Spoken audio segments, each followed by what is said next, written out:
President Bola Ahmed Tunubu has expressed his administration's commitment to fighting drug trade and abuse. The president, who was represented by the Vice President Kashim Shettima, made this known during an address to declare open the 31st meeting of heads of National Drug Law Enforcement Agencies Africa, HONLAF, in Abuja. He assured the National Drug Law Enforcement Agency of continuously support to help the agency fulfill its mandate. Says prevention, education and rehabilitation are important tools to fight the scourge of drug abuse. Criminal organizations have attempted to breach our security measures in their business of polluting nations and minds. But while it's a compliment that drug law enforcement organizations are a threat to their criminal empires, their desperation must never be taken for granted.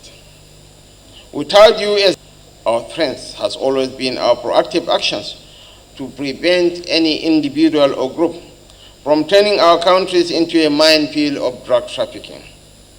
So we must prioritize prevention, education, and rehabilitation to empower our youth with knowledge and opportunities. We must steer them away from the treacherous path of drug abuse and trafficking, and protect our economy from the consequences of their actions. This administration will continue to provide the necessary support, motivation, and tools for the NDLEA to fulfill its mandate. The 2023 World Drug Report found that illicit drug supplies continued to be at record levels.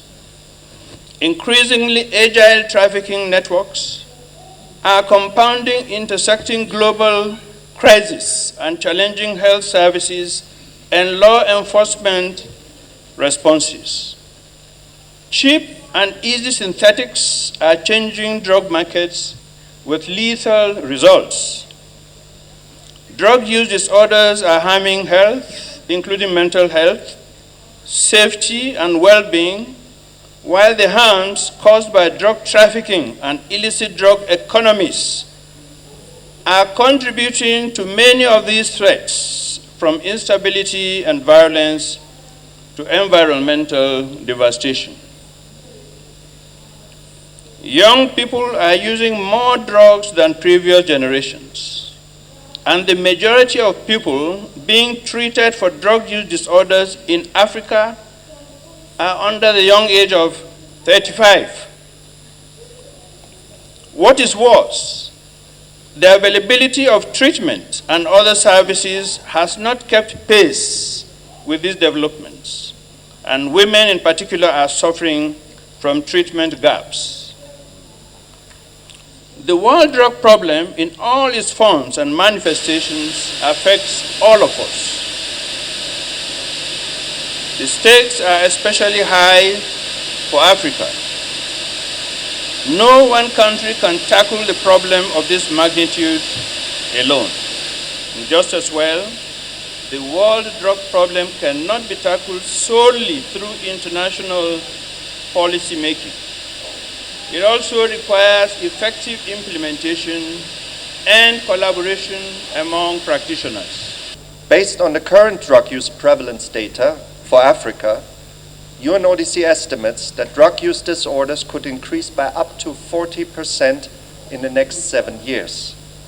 The heaviest toll will be borne by the youth, with 70% of drug users currently in treatment across Africa being under the age of 35. In 2018, UNODC and the European Union supported Nigeria's National Bureau of Statistics in measuring drug use prevalence. For the first time, we had data at national level on drug use disorders, the health, economic and social implications of drug use, as well as on access to treatment and counseling. With more than 14% of Nigerians between the age of 15 and 64 having used drugs in the preceding 12 months, drug use levels were almost 3 times higher than the global average. This caught families, communities, teachers, parents, as well as the public health system largely unprepared.